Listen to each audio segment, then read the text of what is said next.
Yun, good afternoon, day 1 tayo dito sa Mang Rodriguez, ito yung day 1 natin, pinaka day 1 natin, pero kahapon pa kami ng hapon dito naka-admit.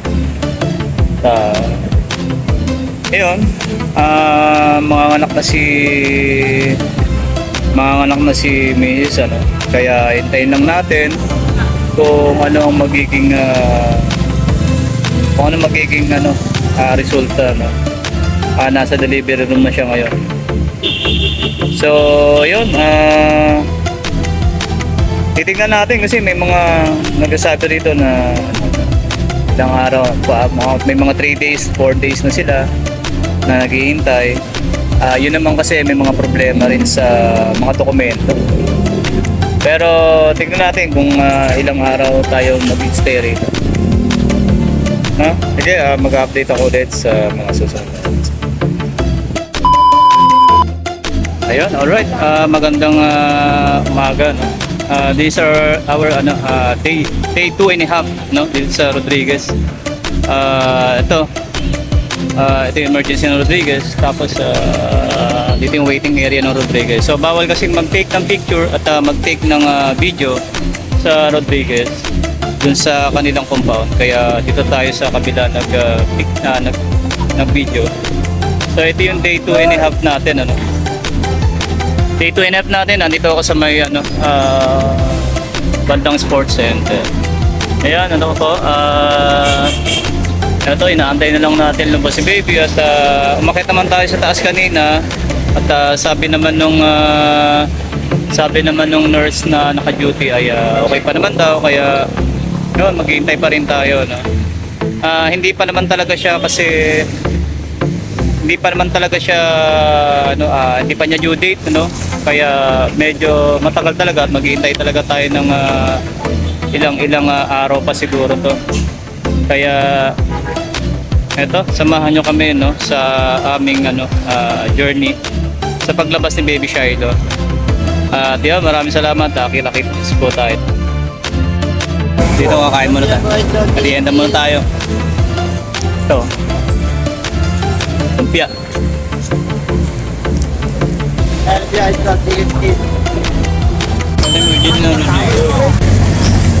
Bawal lang sa loob. Dito bawal ang bantay. Bawal din mag-stay sa loob. Dito may kakainan ka. May mga bibenta rito, mga kagaya. Kung ano-ano. Sa gabi may mga pwesto rito na mabibili ka. Yung mga mobile card dito. Kainan. May mga McDo rin dito. May Jollibee. Pero pag wala kang budget, so may palengke sa loob.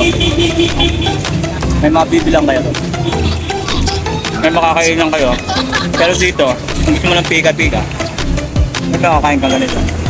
Pantawid ko to. Ito yung day 2.5 namin dito sa Rodriguez. So, sana hindi magtagal. Gusto ko na ni mo eh. So, yun lang. Kita-kita tayo ulit pagka nag-update ako ulit sa mga susunod na araw. Bye-bye. Ayun, good morning po ulit. Tayo sa Mang Rodriguez. Day 3.5 po ito. Bali mag-paper na po. Ganun pa rin ang sitwasyon. So alas 11:30 na po, pero nagtanong po tayo sa guard kung pinatawag na tayo. Hindi pa po. Buti na lang, pupunta ako rito mga bandang gantong oras na or minsan after lunch na, para at least hindi tayo ganun kababa dito sa labas ng hospital, kasi ang waiting area nila rito is open, tapos napakadami pang tao. Medyo mainit doon sa area na yon, kaya dito tayo sa may tapat ng Mang Rodriguez nakatambay dito kasi maraming puno. At dito to sa gilid ng sports center. Dito maraming puno, mahangin, walang masyadong tao. Ito, nagdala tayo ng upuan natin. Hintayin po natin ulit kung anong balita. Mamaya pag dala natin ng mga gamit, malalaman po natin kung anong update dun sa ating pasyente, sa asawa ko na mga hindi kasi pwede ang bantay ron. Bawal yung pagtatambay sa loob ng ospital, lalo kung naka-admit na yung pasyente. Kaya eto, hihintay lang tayo din sa labas. Dito na rin tayo kakain.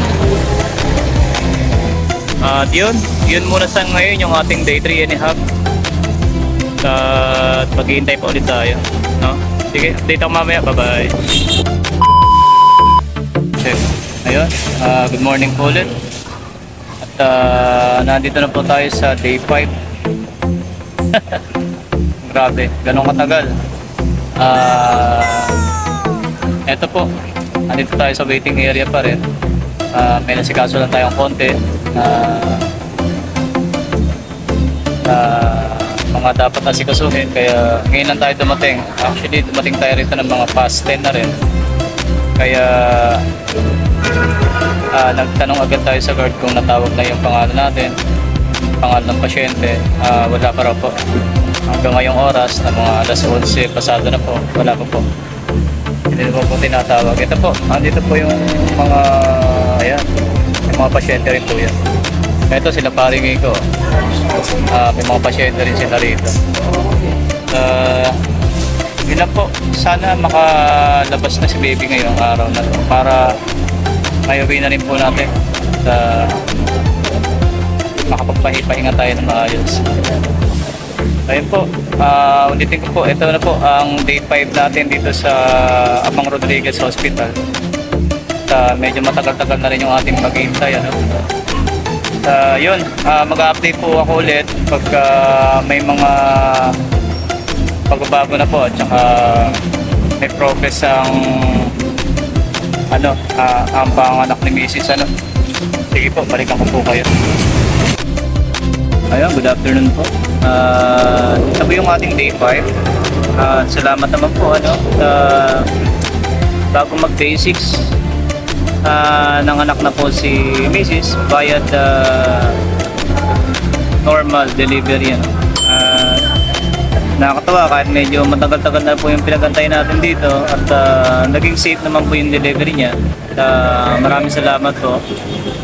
Unang-una kay Lord, maraming salamat at hindi sila napabayaan.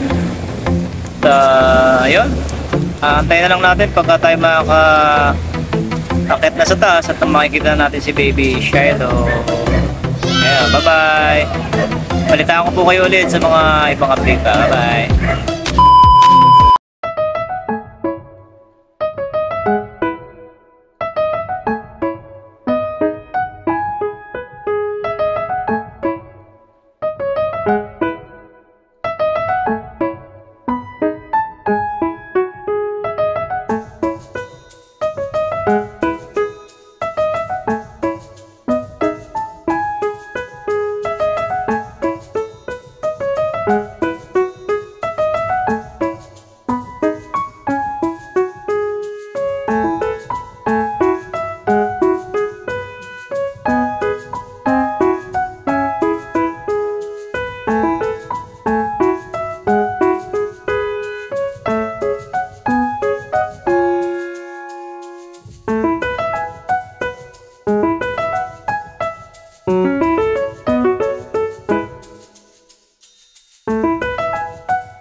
Nandito muna tayo sa bandang Clock Tower. Dito sa may sports center. Bali day 6 na po. Day 6 po natin sa ospital. Nasikaso na po natin lahat ng dapat asikasuhin, pati yung birth certificate ni baby. Hinihintay na lang po natin talaga ilabas yung bill nila para makalabas sila ng ospital. At ito, mag-update tayo ulit sa mga susunod na oras o araw kung ano ang magiging gaganapan. Sige, yun lang muna para sa ngayong araw. Bye-bye. Hello, good morning po. Ito po yung aming day 7. Uwi na po kami. Bye-bye. Wala po. Nag-isang rin po kami rito. Sakto-sakto po ngayong araw. Yun lang po. Maraming salamat po sa lahat ng sumubaybay. At mabuhay po kayo. God bless. Bye-bye. At ito po. Nakauwi na po kami ni baby. Ito na po siya. At ito ang aming day 7. Ito yung aming pang 7 araw. At nailabas na namin si baby. Siya, nasa bahay na siya. Kami. Salamat.